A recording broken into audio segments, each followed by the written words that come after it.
I woke up in the middle of the night with pain. Allie Newman was a typical 16-year-old teenager. According to her mom and dad, she was active, athletic, smart. She had everything going for her, everything in front of her. And then 16, the world turns upside down.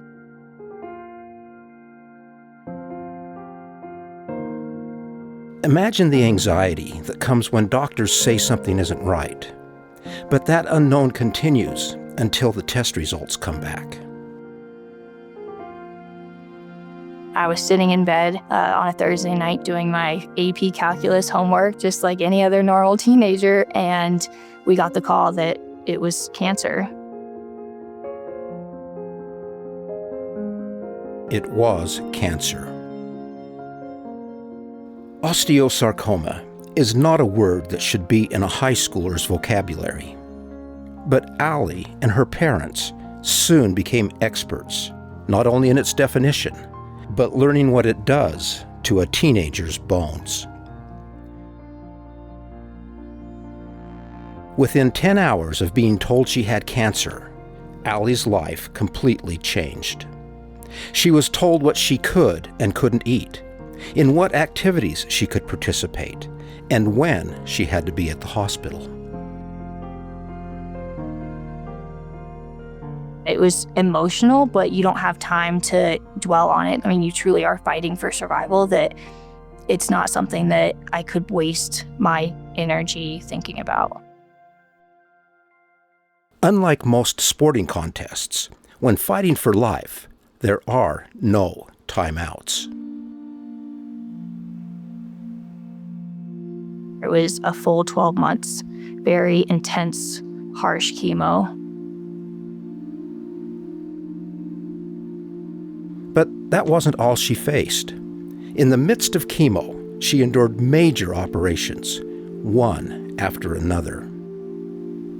I had a partial hip replacement, a total femur replacement, and a total knee replacement.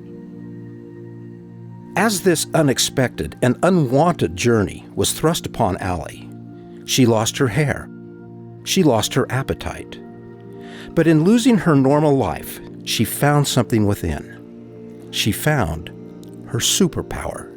To be facing mortality long before you should face mortality, you have to be resilient. And that resilience, that ability to push, is something very, very special. Resilience. That was Allie's superpower. The strength that she pushes out to others, they feel that. It wasn't as if she was miraculously healed with no lingering challenges. No. The 12 months of her recovery were filled with more barriers. She endured 10 maintenance and reconstructive surgeries, along with the constant throbbing in her head due to a rapid heartbeat caused by her medication. But during the recovery process, she learned that she was in charge of how to react to cancer. From the very beginning, her ability to adapt and take the roles of this roller coaster ride, I really think helped all of our recoveries, not just hers. Cancer can be that roller coaster ride described by her father. It's often filled with peaks and valleys of emotion. Allie had a relapse. Cancer was found in her lung. It required the removal of most of that lung. But Allie has now been cancer-free for 7 years and counting. There was no turning back. There was no way she was not going to make it, period. And make it she has. Against all the odds stacked against her, she graduated from high school. She decided she would live and love life no matter what it brought. She found new friends. She finished college. She's cliff jumped into lakes, explored the tropics of Costa Rica, and watched the sunset on the Pacific Ocean. She's sung at the top of her good lung at concerts and music festivals.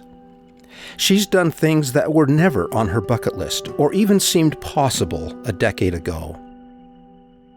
But perhaps the most important thing she has done is to join Teen Cancer America, an organization founded by the legendary Roger Daltrey and Pete Townshend, lead singer and lead guitarist for the Rock and Roll Hall of Fame group, The Who. With her help, they have created specific cancer programs and facilities for young people between the ages of 13 and 24. By consulting with 97 hospitals, they have impacted over 18,000 families affected by teen cancer. What I hope people take away from my story is that there is life after hardship. People say, "You're so strong. I could have never done that." You can. You can do it. Along the way, Allie's parents have laughed, cried, worried, and celebrated as they watched their little girl grow up to become healthy, strong, and accomplish more than they could ever imagine when she was a 16-year-old lying in the hospital with cancer. It's okay to have mountains in front of you. That's part of life. It's not what happens when you see the mountain or the challenge, it's how you react to it. And Allie Newman knows what it's like to face seemingly unbeatable odds.